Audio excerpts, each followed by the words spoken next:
Hello, football tribers. It's your usual suspect, Robert 𝐿𝐵𝐾. I hope you've had a wonderful week. Are you excited as much as I am? Yes, pretty excited for the return of football. Well, it has already returned per se because we did witness Manchester United lose to Man City in the curtain raiser of the Community Shield last weekend.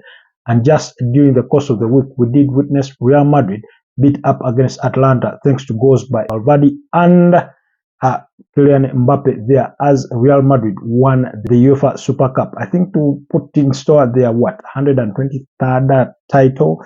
Anyways, so ahead of the Premier League, by the time you watch this, the Premier League will have already kicked off when Manchester United host Fulham on Friday night. We didn't have enough time to do the full preview for that particular game, but we did do a quick one, and it is available on our YouTube channel under the shorts. Do check that one out. So going into the weekend, we'll have our focus on at least 3 games for match day 1, including Super Sunday's tie between Chelsea and Manchester City, then the weekend opener between Ipswich Town and Liverpool, while the other will be between Wolves and Arsenal. Otherwise, welcome back to the channel. So allow me, let's kick things off on Saturday at 2:30 p.m. East African time when Ipswich Town, the newcomers, host Liverpool. Liverpool under the charges of a new manager in Arne Slot, who replaced a departed Jurgen Klopp. He did leave the club after 9 years almost there. Very incredible time he did have there. Did win 1 Premier League title, unfortunately, and then won, of course, the UEFA Champions League. Very remarkable record there. So really good. So Arne Slot does step into really big shoes that he does want to fill, but if he had prayed for anything, it couldn't have come any better to have a newly promoted side in Ipswich Town to face off in your first official game of the Premier League. These sides have met 10 times overall in the league, and Liverpool have won 5 of those. They've lost 2 and they've drawn 3. The last 5 meetings between the 2 sides, Liverpool have won 2, and so have Ipswich, while the other ended in a draw. But most importantly, their last meetings came in 2002. That was, I think, the 2001 and 2002 Premier League season, when Liverpool beat them home and away by a tally of 11 goals overall, beating them 6-0 and then 5-0. In some of those games, of course, you had John Anrize score a brace in that 5-0 victory. You had Michael Owen on target. You had Nicolas Anelka and Vladimir on target. Then in the other fixture, you had Emil Heskey score a brace just as well as Michael Owen. You also had Sami Hyypiä on target. You had Abel Xavier on that one, but all those players are long gone, way retired. So that clearly tells you how long it's been since Ipswich were in the top flight. So Ipswich Town under the charges of Ian McKenna, there a very hot cake as far as managers go. He was a target. He had been reported to be a target for Chelsea before they appointed Enzo Maresca. He had been reported to be a target for Manchester United had they chosen to let go of Erik ten Hag. So clearly he's held in high regard, but at the end of it all, he did choose to stay at Ipswich Town, where they've signed a former Arsenal youngster from Chelsea in Omari Hudson. So clearly, I can't say it's a one-way game that we should expect, but my personal expectation is that Liverpool should be able to sweep these ones off the floor. If you're a team like Liverpool with all the armory that you do have in all that squad, Alexis McAllister, Dominic Szoboszlai, Mohamed Salah, Diego Jota, Cody Gakpo, Virgil van Dijk, Alisson Ramsdale-Baker, you've been, rivaling Manchester City for the better part of the last 7 years for that Premier League title. Then clearly, Ipswich should have nothing on you. And I do think in that early kickoff, of course, early kickoffs are very tricky ones, but you do hope that Liverpool can go ahead and win this one. Ipswich are no easy team to sweep away, as we did witness last season when they earned their promotion to the Premier League. But Liverpool just have the right armor. They've just done it, and I think they can do it against a newly promoted side. It can't go either way because it is a Premier League. You can never say never, but my personal expectation is that Liverpool will win this one easily. And then, still on Saturday at 5 p.m. sharp, Arsenal will host Wolves, a side that they've managed to beat in the last 5 consecutive fixtures, winning, keeping 3 clean sheets and only conceding 2 goals. Last season, they managed to beat them by 2-1 and then by 2-0. That's home and away. So clearly, regardless of the changes in managerial, status there, Arsenal have always gotten the better of Wolves. 20 Premier League meetings overall, Arsenal have won 14 and Wolves have won 3 and the other 3 have ended in a draw. So Gary O'Neill, very good manager, of course, but I do not think he has been well facilitated this summer to sort of beef up his team once again. They've lost Pedro Neto, very, very crucial player to the squad. He has joined Chelsea. Of course, they still have some sharp players there like 𝐸𝐶H. They do have Matthias Cunha there. You do have Mario Lemina in that midfield. Nelson Semedo in that backline. Of course, Matt Doherty, Jose Sa in that goal. Clearly, they're fairly a decent group of players, but you do think that for a team like Arsenal, who think they should be winning the Premier League title this season, I do not think this should be a game you fail to win. It doesn't matter whether it is the first game of the season. It doesn't matter whether it is against a stubborn side like Wolves. You do hope that this is a game you can win. Of course, when you look over the other side, the transfer window is still open, and today Mikel Arteta was being asked about his love for Mikel Merino, who they are on the verge of signing. Just a few minor details pending, according to Fabrizio Romano, but they are yet to get that over the line. So their only signing is still Ricardo Carafiori and David Raya's move that they made permanent.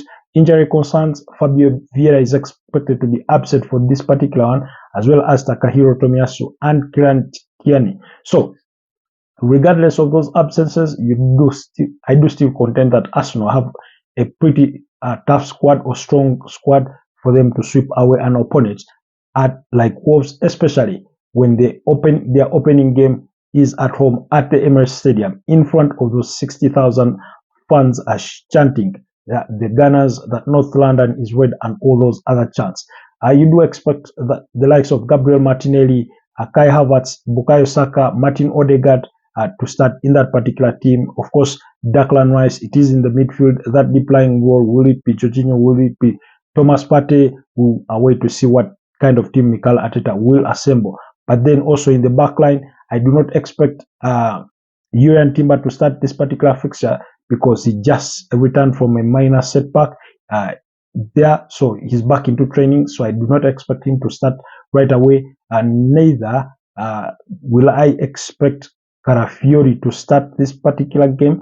Like Mikel Arteta did say, they are trying to ease him into the life of football in England. So chances are that it will be Ben White at right back, while Zinchenko could start at left back, where he has looked like a star in some of those pre-season games, including their 2-0 victory, I think, against Lyon in the Emirates Cup. So he's looked pretty decent, while William Saliba and Gabriel Magalhaes will be available for selection in that centre back line. Of course, they did feature in that back line together, I think, 34 times in the Premier League last season. Then, of course, 𝐵𝐷𝐿 is available should anything happen to Gabriel Magalhaes to start as a left-footed centre-back for the Gunners. So clearly, when all is said and done, I do think Arsenal will go ahead and win this particular fixture for the opening weekend of the Premier League.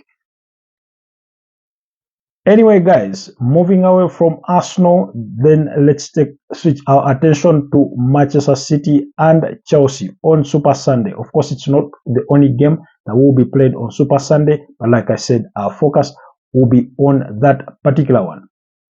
Chelsea, under the charges of a new manager in Enzo Maresca, while it is the usual suspect Pep Guardiola on the other side of the dugout for Manchester City, it is a master versus the apprentice, because Enzo Maresca was at one time an assistant coach to Pep Guardiola at Manchester City. So last season he managed to guide Leicester City to their return to the top flight, and then before leaving them and be appointed to as new Chelsea boss this summer following the departure of Mauricio Pochettino, who guided them to a sixth place finish last season on the Premier League table, just a place shy of what I had hoped that they would finish in. But that all doesn't matter. The most concerning bit is I do not know who is going to be their number one goalkeeper. Is it going to be Dejad Petrovic? Is it going to be Robert Sanchez? Is it going to be Kepa Arrizabalaga? Is it going to be Felipe Jorgensen, who they just signed from Villarreal? I mean, they do have 7 goalkeepers to their squad. They have a squad as big as 45 players. Never mind that they will be trying to offload most of them in the coming 2 weeks, either on loan or try and sell some of those.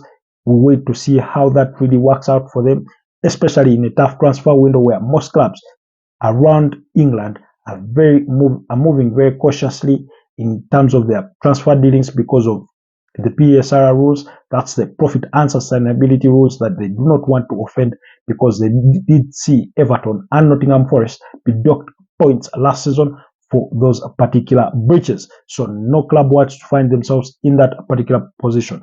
As we speak, Chelsea, I do not think they have their books balanced as of this moment, but they are looking forward to have that deal for Conor Gallagher sealed to move to Atletico Madrid.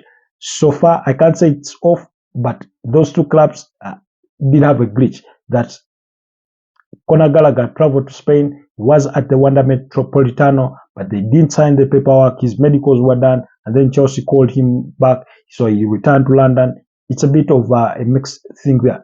The deal went on the fringes after the collapse of Samu Omorodioni's pending move to Chelsea, so that deal is off the table. Now they are discussing a potential move for João Felix. I mean, you do wonder what Chelsea are trying to do with all these signings. You already have a bloated squad, and then you're still adding in more players. You do not know where most of these players are going to play even next season, what kind of game time they will be having. I do think it will be a headache for Enzo Maresca as a manager, regardless, but they do have plenty of good players to them, but they've lost a pivotal player in Thiago Silva in that backline leadership. So who do you expect to lead that backline? Is it Levi Colwill? Is it going to be Axel Disasi? Who is it going to be? Marco Correa in the left back? I mean, the captain, Reece James, is already injured.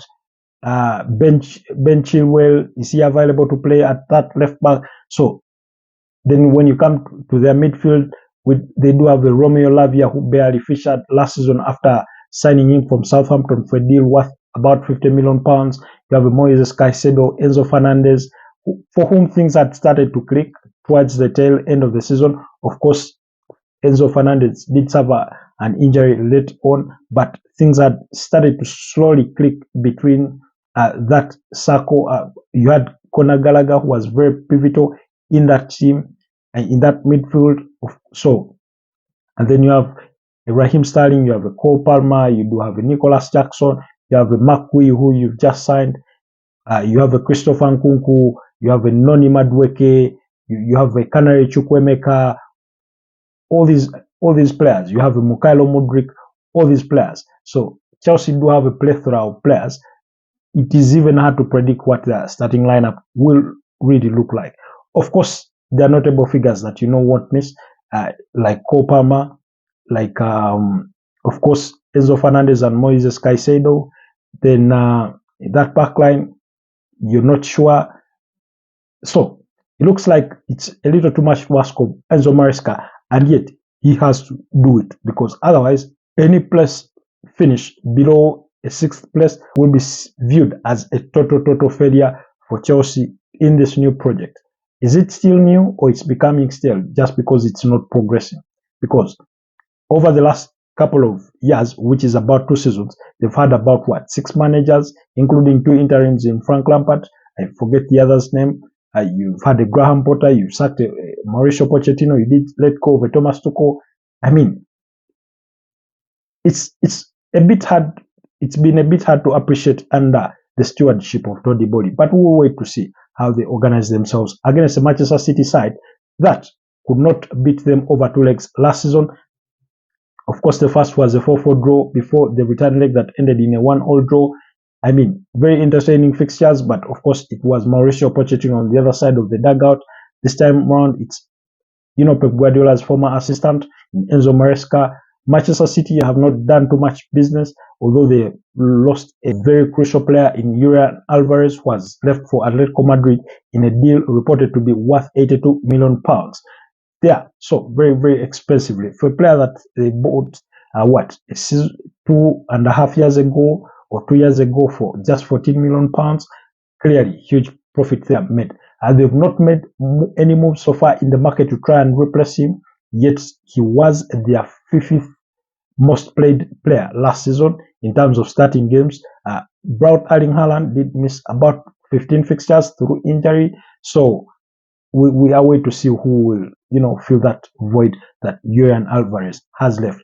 Nonetheless, their only injury worries are in Jack Grealish and Oscar Bob, who suffered a fractured leg in one of their preseason games. So, anyways, all the other players are available.